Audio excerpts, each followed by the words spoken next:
Olá, estamos juntos mais uma vez, graças ao bom Deus. E eu espero que o Senhor te abençoe e te guarde, que o Senhor te proteja a tua casa. E que bom você estar comigo nesse vídeo.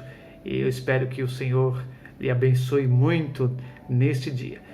Gente, hoje eu quero meditar com você no Salmo de número 4. Se você tiver sua Bíblia aí, quiser abrir, nós vamos meditar nesse Salmo, pedir que o Senhor nos oriente, nos ajude. E a questão é a seguinte: o que você faz quando chegam os dias difíceis? Quando chega o dia da angústia? Quando chega o dia do sofrimento? Quando chega o dia da pressão, quando chega o dia que você diz, eu não estou aguentando mais, o que você faz? Eu quero aprender hoje com Davi lições preciosas para a gente usar em nossa vida diante da angústia, diante da tristeza, diante da decepção. O Salmo número 4, se você já abriu aí, ele diz assim: ó Deus da minha angústia, responde-me quando clamo. Alivia a minha angústia, tem misericórdia de mim e ouve a minha oração. Ó mortais, até quando convertereis a minha glória em vexame? Até quando amareis o que é fútil e buscarei a mentira? Sabei que o Senhor distingue para si o piedoso. O Senhor me ouve quando clamo a Ele. Na vossa ira, não pequeis. Consultai o coração no travesseiro e aquietai-vos. Oferecei sacrifícios de justiça e confiai no Senhor. Muitos dizem: quem nos mostrará o bem? Senhor, faze resplandecer sobre nós a luz do teu rosto. Encheste o meu coração de mais alegria do que sentem os que têm cereal e vinho à vontade. Em paz me deito e durmo, porque só tu, Senhor, fazes com que eu viva em segurança. Davi está aqui nesse salmo em meio a uma aflição, a uma angústia.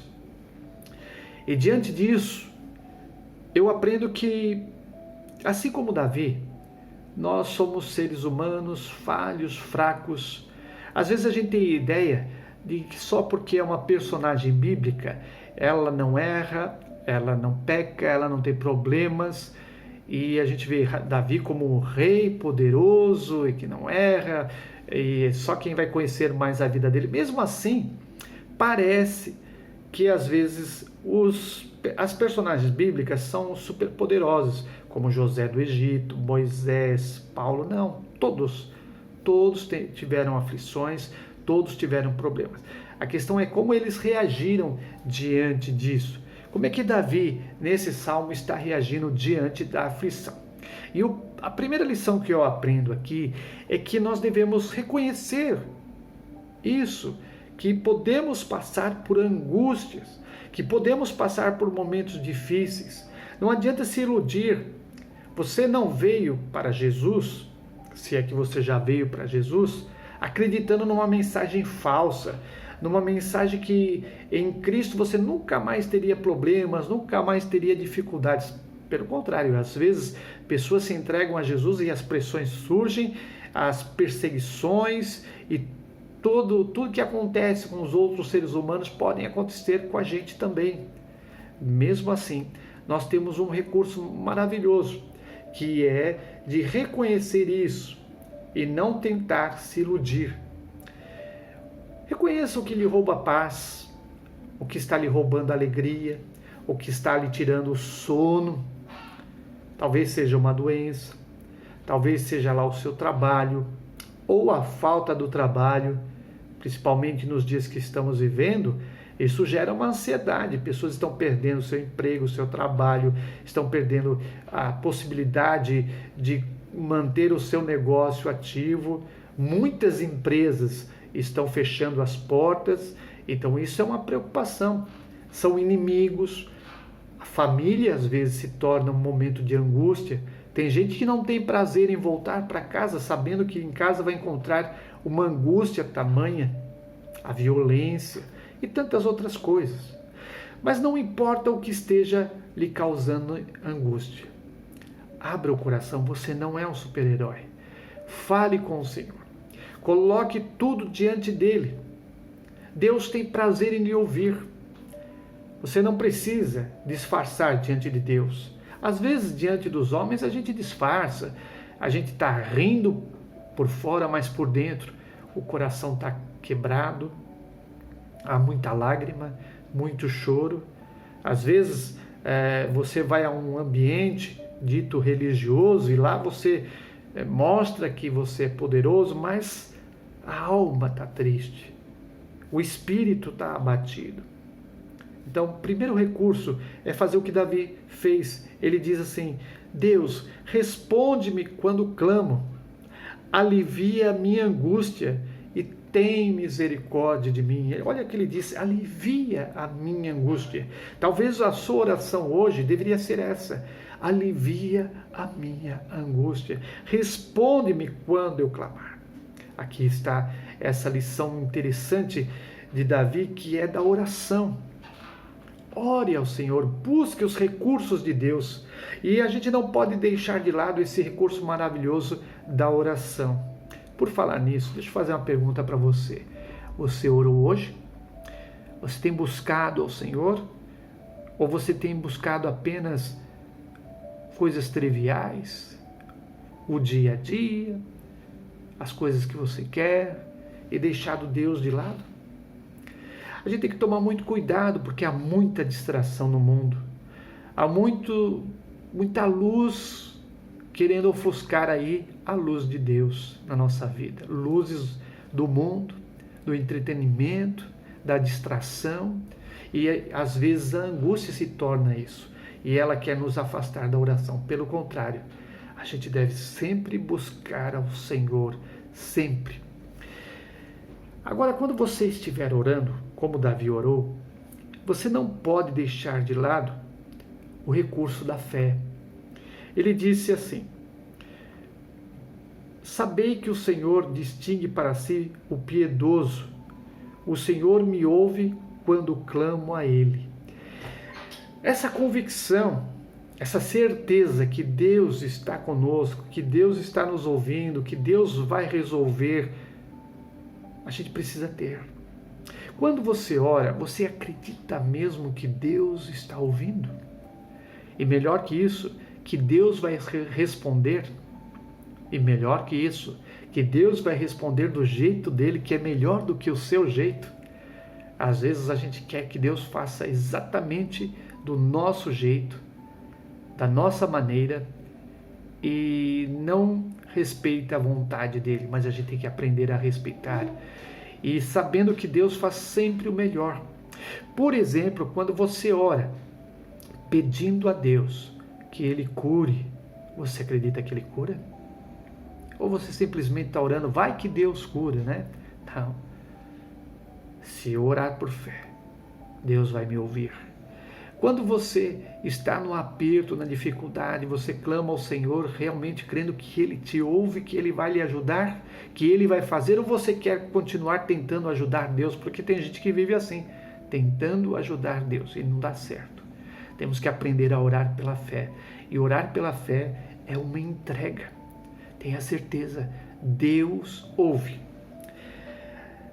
Infelizmente, no momento de aflição, muitas pessoas, ao invés de buscarem a Deus, elas usam um recurso que não é bom e que a gente devia aprender com Davi a usar o oposto. Ele diz no verso de número 4: na vossa ira não pequeis, na vossa ira não pequeis. Então o que eu aprendo aqui é que no momento de aflição, de dificuldade, não peque. Não peque. A nossa leve e momentânea tribulação não deve ser desculpa para pecarmos. Tem gente que fala assim, eu não aguento, vou pecar, vou fazer mesmo, porque a pressão está muito forte, e peca. É desculpa. E quem é bom em desculpa, não é bom em mais nada. Não peque, mantenha-se fiel. Jó, você conhece a história de Jó na Bíblia? Apesar de ele ser um homem íntegro, um homem reto, um homem temente a Deus, ele foi atingido por terríveis calamidades que destruíram a sua família, que destruíram a sua saúde, que destruíram as suas finanças. Mas a Bíblia diz que Jó, apesar de tudo isso, não pecou e nem atribuiu a Deus falta alguma, lá em Jó 1,26. Apesar de perder tudo, apesar de sofrer aflição, apesar da doença, apesar de qualquer coisa, não peque. Mantenha-se fiel ao Senhor. Mantenha-se no centro da vontade de Deus. Davi disse, na vossa ira não pequeis. Em Efésios diz assim, irai-vos e não pequeis. Lá em Efésios 4,26. Irai-vos e não pequeis. Não use nenhuma desculpa para se afastar de Deus, porque o pecado nos distancia do Senhor. Jesus é o nosso maior exemplo quanto a isso. Ele é o nosso exemplo e nós deveríamos olhar para ele e imitar o que ele fez, imitar os seus ensinos que estão escritos na palavra. Jesus nunca pecou. Enquanto estamos aqui, precisamos viver engajados nesse propósito de não pecar, de não viver segundo os padrões desse mundo, mas viver segundo a vontade do Senhor. Embora nem sempre a gente consiga isso, a gente deve se esforçar. Por que eu estou dizendo isso? Porque existe até algumas teologias por aí que ensinam que o cristão não peca, que o cristão verdadeiro, autêntico, genuíno, nunca mais ele peca. Isso não é verdade. A gente não conseguirá encontrar paz vivendo nesta crença, porque a gente precisa do perdão do Senhor e a gente sabe que peca. E se a gente peca, uma pessoa diz que nós não somos cristãos, então a gente não vai ter paz. Se quisermos termos paz, precisamos estar em paz com Deus. E como é que a gente está em paz com Deus? Tendo algumas convicções. A primeira é a seguinte: o pecado, ele acontece na nossa vida como um acidente. Ele não é um desejo, mas ele deve ser um acidente na vida do cristão. A gente não vive para o pecado, a gente vive para a santidade, a gente vive para buscar ao Senhor. E se a gente pecar? Você deve estar perguntando, pastor, mas e se eu pecar? O que acontece? Eu estou separado de Deus, eu estou afastado do Senhor. Sim, você está afastado, mas você não está perdido. Lá em 1 João, capítulo 2, no primeiro versículo, ele diz assim: meus filhinhos, escrevo a vocês essas coisas para que vocês não pequem. A palavra de Deus foi nos escrita para nos encher do Espírito Santo, para nos encher do bom ensino, para não pecarmos. Mas olha o que ele diz: se, quer dizer, não é que a gente vai buscar isso. Se, porém, alguém pecar, temos um advogado junto ao Pai, Jesus Cristo, o justo. Tem alguém que intercede por nós. Então você não precisa ficar desesperado, abandonar a igreja porque pecou. E tem muitas pessoas que usam desse recurso. Elas, quando estão vivendo a pressão desse mundo, a pressão da angústia, elas simplesmente pecam e se afastam de Deus, se afastam da igreja, se afastam de tudo. Quando ela deveria entender que não é momento para a pessoa se afastar, é para buscar ao Senhor, para reconhecer o seu pecado e saber que Jesus é o nosso advogado. E ainda mais, lá em 1 João, capítulo 1, verso de número 9, diz assim: se confessarmos os nossos pecados, Ele é fiel e justo para nos perdoar os nossos pecados e nos purificar de toda injustiça. Se confessarmos. Então, se pecar, o que eu faço, pastor? Creia que Jesus é o seu advogado. Segundo, confesse o seu pecado. Livre-se, a confissão nos liberta. E creia no perdão de Deus, porque Ele é justo. Ele tem prazer em nos perdoar. E se Ele prometeu isso, e se isso é promessa dEle, Ele vai se cumprir. Ele vai nos perdoar. Se você pecou, e esse pecado está pesando sobre você, você sente até vergonha de ler a Bíblia, de orar, de ir à igreja, porque o pecado nos envergonha mesmo, não é para você se afastar. Pelo contrário, busque ao Senhor, se envolva mais com Ele, se envolva mais com a palavra dEle, se envolva mais com os seus conselhos e viva para a glória dEle. Fazendo assim, você vai encontrar alegria e paz, coisas que tanto necessitamos em nossa vida, alegria e paz. No verso de número 7, Davi disse o seguinte: encheste o meu coração de mais alegria do que sentem os que têm cereal e vinho à vontade. Jesus enche o nosso coração de alegria, mais do que quem tem tudo, porque quem tem Jesus não tem falta de nada. Quem tem Jesus tem tudo. E Ele alegra o nosso coração. Enquanto o pecado nos entristece, Jesus vem, nos perdoa, nos purifica de todo pecado e nos alegra o coração. Alegre-se em Jesus. Use esse recurso maravilhoso de confessar e de se alegrar nele. E tenha paz.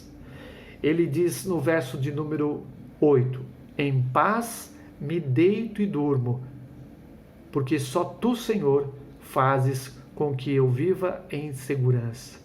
Não importa a dificuldade, não importa o perigo que você esteja enfrentando, não importa se até você vacilou, escorregou e caiu nas teias do pecado, venha a Ele e confie nele. E Ele vai encher o seu coração de paz, vai encher o seu coração de uma tranquilidade que você vai deitar e dormir, como ele disse aqui. Eu me deito e durmo, porque só Tu, Senhor, me fazes viver em segurança. Você quer viver em segurança? Quer viver em paz? Quer viver em alegria? Então você precisa mais de Jesus. Creia nessa palavra. Creia nesse conselho de Davi para a nossa vida. A minha palavra para você é a seguinte: não se deixe enganar pelos conselhos desse mundo, para você ter uma vida melhor, buscar outros caminhos que vão te fazer sofrer bastante, caminhos do pecado, às vezes caminhos que parecem bonitos, são coloridos, mas o final dele é de treva ou de trevas, de escuridão. Venha para Jesus sempre, busque esse Senhor. Não importa a angústia que você está vivendo hoje. Talvez eu esteja falando agora com gente que está enfrentando uma situação muito difícil. Não importa, continue confiando no Senhor, seja qual for a dificuldade. Continue buscando o recurso da oração. Entregue tudo isso nas mãos do Senhor. Saiba que Ele é justo e fiel para lhe perdoar. A minha esperança é que o Senhor lhe abençoe, que você continue firme na palavra, que você não abandone essa palavra por nada, que você se encha do Espírito e viva em paz e alegre com o Senhor. Que Deus lhe abençoe. Que Deus cubra a sua vida com as mais ricas bênçãos, mas que você faça a sua parte. Ore e creia que o Senhor ouve a sua oração. Deus te abençoe. Até a próxima.